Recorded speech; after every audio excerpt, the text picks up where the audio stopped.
ابن القیم میگه النور الذی یقذفه الله فی قلب العبد، اون نور ایمان است که خدا تو دل یک بنده قرار میده. چه دلی به خدا تو نشون دادی که خدا این نورش رو بلند بکنه بندازه تو دلت.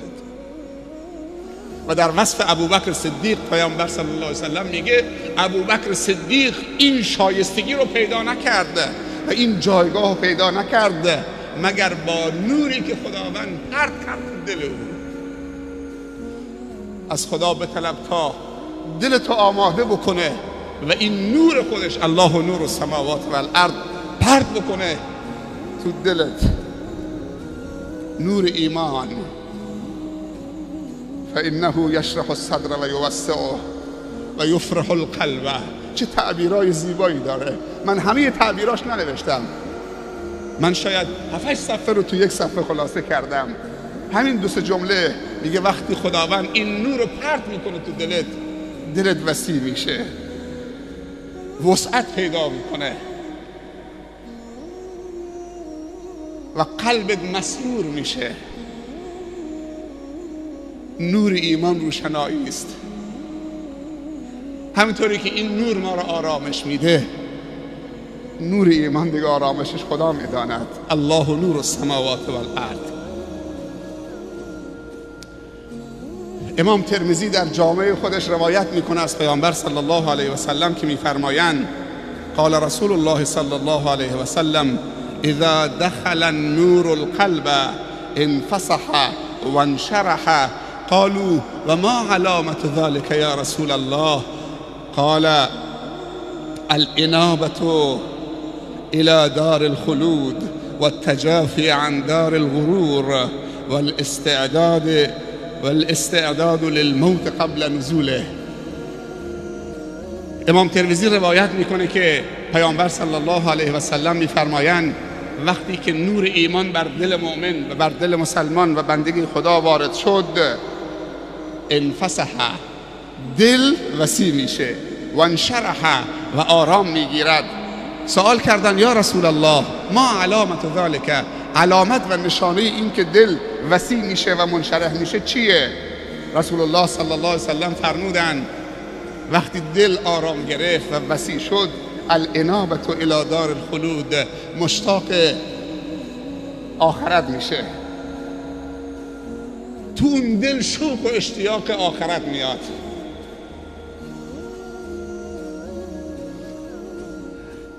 و از دار فنا تجافی میکنه، فاصله میگیره. همینجور که در دنیاست احساس میکنی که این برای این دنیا ساخته نشده. بعضی انسان ها همینجور که روی این زمین دارن حرکت میکنن، از حرکتشون میگی این آینده بزرگی داره، این آینده درخشانی داره. و بعضی از مسلمان ها همینطور که راه میرن میدونی که اینها مال این دنیا نیستن. در صدر اسلام هم نشانه های زیادی داشتیم که دیشب من به 10 تاشون اشاره کردم. خلفای راشدین و عشره مبشره روی زمین راه میرفتن، پیامبر اشاره میکرد که اینها بهشتی هستند، اینها بهشتی هستند، چون از راه رفتنشون و از حرکتشون مشخصه که اینا مال این دنیا نیستن و دل به این دنیا نبستن و مشتاق آخرتن. و دعای حضرت عمر رضی الله عنه که همیشه دعا میکرد خدایا شهادت در راه خودت و مردن در شهر پیامبرت نصیب من کن. تعجب میکردن صحابه، شهادت باید به جهاد بره، خارج از مدینه بره، چطوری میگه شهادت در راه خودت و مرگ در مدینه؟ تا این که در محراب رسول الله صلی الله علیه و سلم توسط ابو لؤلؤ مجوسی ایرانی که آرامگاه بزرگی الان در کاشان هم براش درست کردن، در کاشان اگر برید یک آرامگاه بزرگی به عنوان مرد بزرگی که بزرگترین خدمت به جهان اسلام کرده و این مرد خطرناک رو از بین برد. در خود محراب خنجر ناجوان مردانه از پشت وارد کرد و دعای عمر مستجاب شد. اما قبل از اینکه شهادت نصیبش بشه سوال کرد چه کسی منو ضربه زده؟ پسرش گفت که ابو لؤلؤ مجوسی. گفت الحمدلله که یک مسلمان به من ضربه نزد. گفت بابا و عبدالله پسر بزرگش برو پیش ام المؤمنین عایشه سلام منو بهش برسون، بگو بابا سلام میرساند. و بابا که امیر المؤمنین باشه، خلیفه مسلمین باشه، خنجر خورده و این خنجر بوی شهادت ازش میاد. اگر من در این ضربه مردم و شهید شدم، شما اجازه میدی که من بیام کنار شوهرت که رسول خدا صلی الله علیه وسلم باشه و کنار بابای تو اونجا در حجره تو و خانه تو دفن بشم؟ من دوست دارم اونجا بخوابم، ولی اونجا مال توست، یکی شوهرته یکی باباته، شاید تو دوست داری اونجا بخوابید. ام المؤمنین عایشه رضی الله عنهما گفت برو به بابا سلام برسون به امیر المؤمنین، بگو من از حقم تنازل میکنم و اینجا رو به شما اهدا میکنم. یادتون میاد دیشب گفتم که رسول الله صلی الله علیه و سلم در وصف ابوبکر و عمر میگفت دخلت انا و ابوبکر و عمر، خرجت انا و ابوبکر و عمر. از بس که دوستشان داشت و بهشون نزدیک بود همیشه میگفت من و ابوبکر و عمر داخل شدیم، من و ابوبکر و عمر خارج شدیم، من و ابوبکر و عمر اونجا رفتیم، من و ابوبکر و عمر از اونجا آمدیم. و امیر المؤمنین اون ضربه شهادتش بود و دعاش مستجاب شد و دلش همیشه هوای آخرت داشت، چون که منشرح صدر شده بود و نور ایمان بر اون تابیده بود. دیگه به این دارالفنا اعتنایی نمی کرد، اما دارالفنا رو آباد کرده بود با عبادت و تقوا و عدالت و دادگری که داشته. و علمای بزرگ میگویند اگر که احساس میکنید دلت سنگین میشود، دلت سخت میشود، زندگی امیر المؤمنین عمر ابن الخطاب رو مطالعه بکن. ما فکر میکنیم اون مرد خشنی بوده، نه، مهربان بوده، خیلی مهربان بوده و مهربانیش در حق ما ایرانی ها ثابت شد که دین را برای ما آورد، وگرنه باید الان آتش میپرستیدیم. آتشی که با آب خنثی میشه و آبی که با باد خنثی میشه. فکر نکنی آتش قوی شایستگی خدا بودن داره. این آتشی که همه چیز میسوزونه با آب خنثی میشه، آب بریز روش خاموش میشه. پس این نمیتونه خدای ما باشه.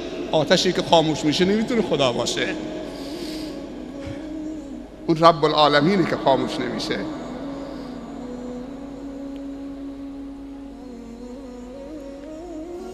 و ام المؤمنین عایشه بعد از این که رحلت نمودن در قبرستان بقیع دفن شدن. الان رسول الله صلی الله علیه وسلم و ابوبکر و عمر این ستا در حجره ام المؤمنین عایشه خوابیدن. و تجافی عن دار الغرور و الاستعداد للموت قبل نزوله، و آماده مرگ بودن قبل از اینکه مرگ برسد. وقتی نور ایمان میتابد در تاریخ بشریت گذشته و معاصر و آینده، بجز در فرهنگ اسلام و در ابناء مسلمین و فرزندان مسلمین، در هیچ ادیان منحرفی امروز این نیست که طرف به خاطر رضای خدا با این همه آرزوهاش در سن 15 سالگی و 16 سالگی و 18 سالگی هنوز زن نگرفته، هنوز خونه درست نکرده، هنوز تحصیلاتش کامل نشده، هنوز آرزوهای متنوع و مختلفش فراهم نشده، 10 کیلو TNT به شکمش ببنده، به کمرش ببنده، بره خودشو منفجر بکنه و 100 تا صهیونیست بکشه. واقعا این چیز عجیب و غریبه برای یهود. این در فرهنگ شهادت طلبی فقط در فرهنگ غنی اسلامی هست که دارالسلام و دارالخلود و رضای رب العالمین در نتیجه نور ایمانی که بر دلش میتابه. امروز اگر عالم اسلامی با میلیون ها جوانش ورق بزنید چند میلیون آماده شهادت رو میتونید. در کشور افغانستان وقتی که روس‌ها وارد شدن فقط 5000 جوان سعودی که میلیونر بودن اونجا بودن برای شهادت رفتن. 5000 فقط جوان سعودی بین 15 سال و 18 سال و 20 سال و 25 سال، اونهایی که مرسدس بنز زیر پا می‌کردن، نه اون گداگشنه ها.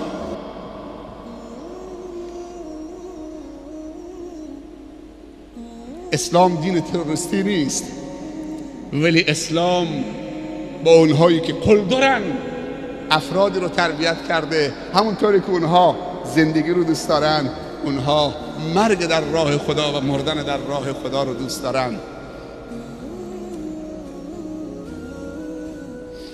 اولین عامل هدایت و توحید، دومین عامل نور ایمانی که بر دل انسان میتابد، سومین عامل علم.